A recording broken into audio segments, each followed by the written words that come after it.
स्वागतासाठी प्रोटोकॉलमध्ये अडकू नये, काय निर्णय झाले?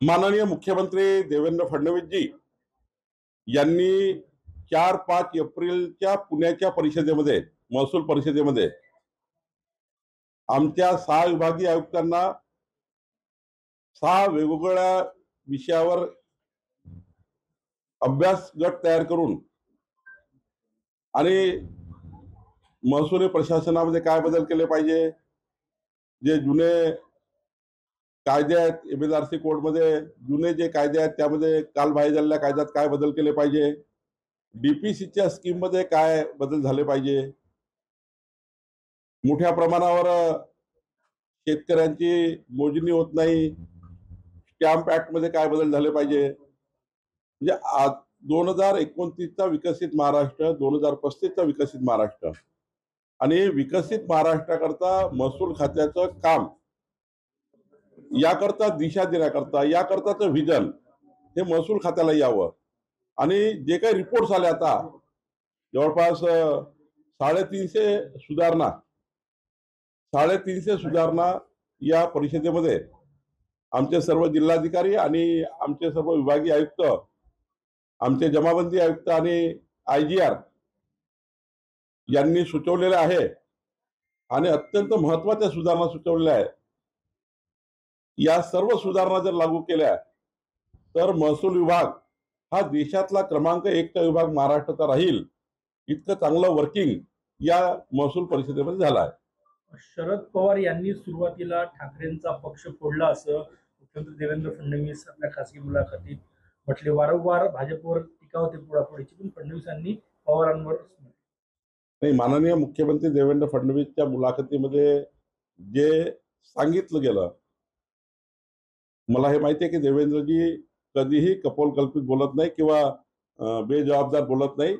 जे काही देवेंद्रजी बोलले असतील ते जबाबदारीने बोलले असतील आणि त्यांना सर्व बाबीची माहिती आहे आणि त्यामुळे त्यांनी तसं आपल्या समोर स्पष्टता आणली असेल. सप्टेंबर महिन्यात देशात मोठा राजकीय भूकंप होईल असं उद्धव ठाकरे यांनी भाकीत व्यक्त केलेलं आहे.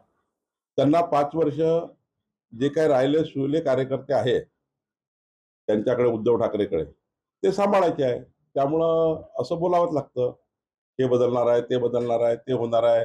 कार्यकर्त्यांना शेवटी जे काही पक्षप्रवेश चालू आहे, म्हणजे उद्धवजी तिकडले पक्षप्रवेश एकनाथजीकडे चालू आहे, काँग्रेसचे पक्षप्रवेश आमच्याकडे चालू आहे. या पार्ट्या जसं आपले हे राहुल गांधी मतदार यादी चुकली, बोगस मतदान, तो एक जो घेऊन बसले आहे, त्यांना वाटतं की हे मी चालवलं तर माझ्या पार्टीच्या लोक थांबून जातील, राहुल गांधी जे बोलतात ते खरं बोलतात आहे. आणि इकडे उद्धव ठाकरे साहेब तेच सांगतात आहे की बाबा हे बदलणार आहे, काही काळजी करू नका, कुठे जाऊ नका. त्यामुळे पार्टीच्या जे पार्टी तुटतं किंवा पार्टीतले लोक बाहेर जातात ते थांबवण्याकरता असं बोलावं लागतं. संजय राऊत म्हटले की मराठी भाषेवरून आम्ही हिंसाचार करणार, हे उघड हिंसाचाराचं समर्थन करणं किंवा हिंसाचार करणाऱ्याला चिथावणी देण्यासारखं वक्तव्य आहे. संजय राऊतांचं खूप सिरियस घ्यायचं नसतं. त्यांच्याकडे हिंसाचार करणारी वगैरे काही टीम नाही आहे. तो काळ गेला जेव्हा हिंदू हृदय सम्राट बाळासाहेब ठाकरेजी यांच्याकडे शिवसेना होती. ती शिवसेना खऱ्या अर्थाने खरं हिंदुत्ववादी विषयाकरता आंदोलन, एखादा विषय आता घेतला तर पूर्ण करायचे. आता यांच्याकडे ना टीम आहे, ना माणसं आहे, ना कोण करणार आहे.